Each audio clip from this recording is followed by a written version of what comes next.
नमस्कार, आप सभी का बहुत बहुत स्वागत है एक बार फिर से आपके ही अपने YouTube चैनल पर। आज की बड़ी खबरें और मुख्य समाचार जानेंगे वीडियो के माध्यम से। हर महत्वपूर्ण खबर दोस्तों आप तक पहुंचाएंगे, तो वीडियो में आप हमारे साथ बने रहिएगा। वहीं अगर आप भी मानते हैं कि इंडिया गठबंधन 24 के चुनाव में बहुत अच्छा प्रदर्शन करेगा तो वीडियो को लाइक कीजिएगा, और चैनल पर नए हैं तो चैनल को सब्सक्राइब करके घंटी के आइकन को जरूर दबाइए, जिससे कि बड़ी खबरें आप तक सबसे पहले पहुंचे। राजस्थान से बड़ी खबर निकल के आई है, कांग्रेस पार्टी की जबरदस्त लहर। तो दूसरी तरफ दोस्तों बीजेपी में खलबली मची है।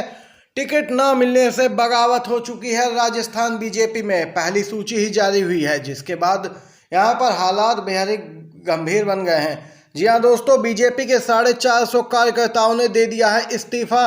पार्टी पर लगाया टिकट बेचने का आरोप। भाजपा में पहली सूची के बाद ही विरोध का सिलसिला थमने का नाम नहीं ले रहा है। आगे क्या होगा इसका अंदाजा भी नहीं लगाया जा सकता है। आक्रोश प्रदर्शन के दौरान ही यह सिलसिला अब टिकट बेचने के आरोपों तक जा पहुंचा है।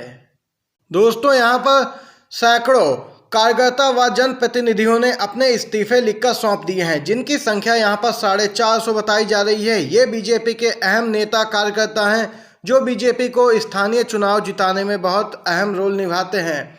दोस्तों इन्होंने यहां पर जबरदस्त विरोध किया। पार्टी के केंद्रीय नेतृत्व से मांग की कि अपना फैसला बदल दे नेतृत्व। लेकिन दोस्तों जब यहां पर सूची में कोई संशोधन नहीं हुआ और लगातार विरोध बढ़ता रहा, अब जाकर 450 बीजेपी नेताओं ने इस्तीफा दिया है।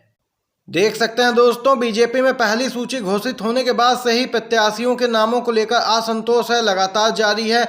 हर रोज बीजेपी कार्यालय पर किसी न किसी प्रत्याशी का विरोध करने के लिए कार्यकर्ता जयपुर पहुंच रहे हैं। अपडेट निकल के आई दोस्तों, एक और खबर की तरफ चलते हैं।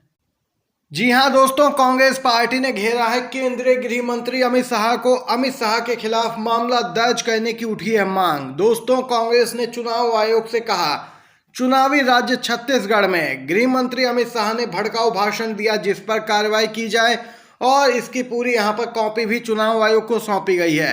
दोस्तों आप सभी को बताते चलें, गृह मंत्री अमित शाह छत्तीसगढ़ पहुंचे थे, जहां पर एक सभा को संबोधित करते हुए उन्होंने भड़काऊ बयान दिया, जिस पर कांग्रेस पार्टी ने कड़ी आपत्ति जताई है।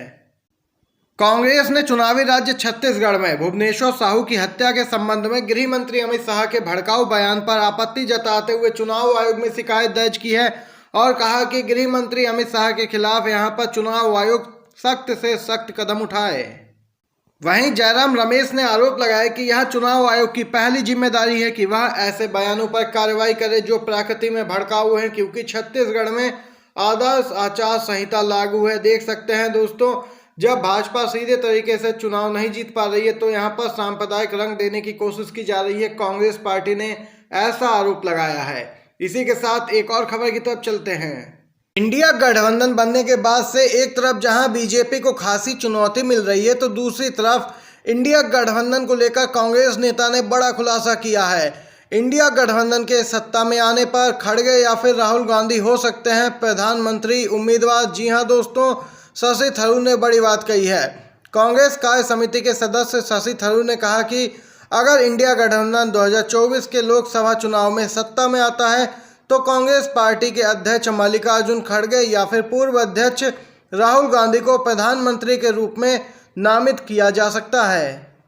वहीं थरूर ने आगे कहा कि अगले साल के चुनाव में विपक्षी गठबंधन के कारण आश्चर्यजनक नतीजे देखने को मिल सकते हैं और इंडिया गठबंधन भारतीय जनता पार्टी नीत एनडीए को शिकस्त देकर केंद्र की सत्ता में आ सकता है।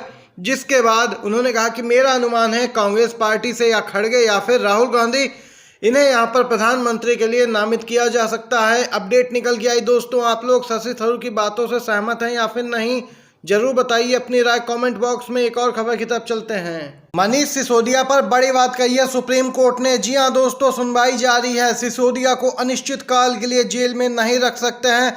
सुप्रीम कोर्ट ने सीबीआई ईडी को स्पष्ट कह दिया है। जी हां दोस्तों, एक तरफ जहां ईडी सीबीआई के पास सिसोदिया के खिलाफ कोई सबूत नहीं है, सिर्फ गवाहों के आधार पर उन्हें बंद रखा गया है जेल में, वहीं अब दोस्तों यहां पर दिल्ली के पूर्व डिप्टी सीएम को कैद रखने के मामले में सुप्रीम कोर्ट ने अहम टिप्पणी की है। सिसोदिया 8 महीने से जेल में बंद हैं। अदालत ने सीबीआई और ईडी से कहा कि सिसोदिया को अनिश्चित काल के लिए जेल में नहीं रखा जा सकता है।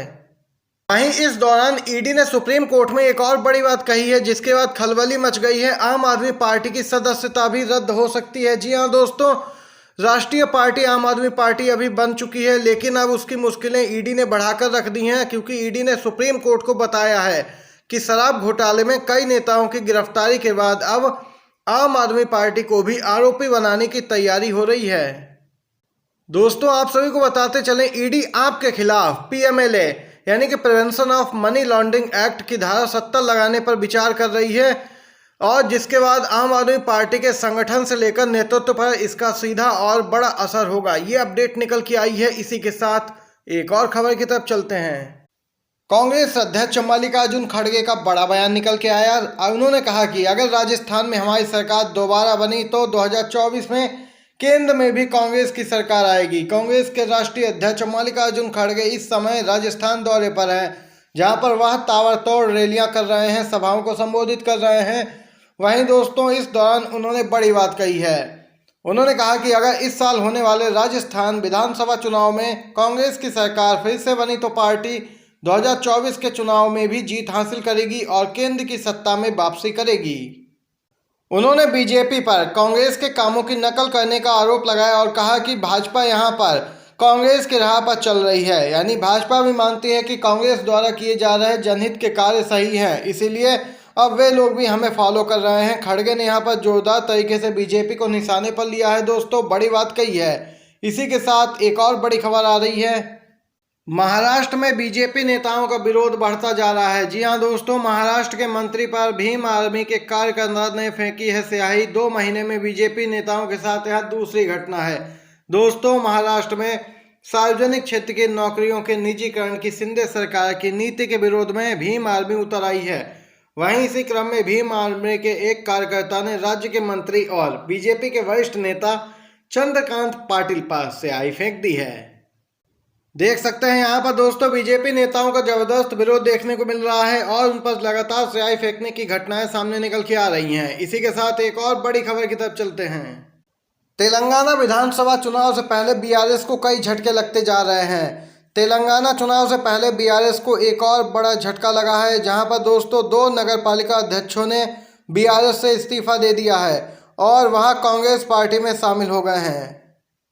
दोस्तों, आप सभी को बताते चलें, केसीआर को लगातार झटके लग रहे हैं। उनकी पार्टी को छोड़कर यहाँ पर उनके बड़े नेता कांग्रेस पार्टी में जाना बेहतर समझ रहे हैं, उन्हें उचित लग रहा है। वह भी जान चुके हैं कि तेलंगाना में इस बार सत्ता परिवर्तन होने वाला है और राहुल गांधी भी कुछ ऐसी ही बात कह चुके हैं। राहुल गांधी भी दावा कर चुके हैं कि तेलंगाना में इस बार कांग्रेस पार्टी पूर्ण बहुमत की सरकार बनाएगी, एआईएमआईएम और बीआरएस सत्ता से बाहर जाएंगे। ये बड़ी बात कही राहुल गांधी ने भी। दोस्तों, आज की बड़ी खबरें थी, मुख्य समाचार जो वीडियो के द्वारा आप तक पहुंचाए हैं।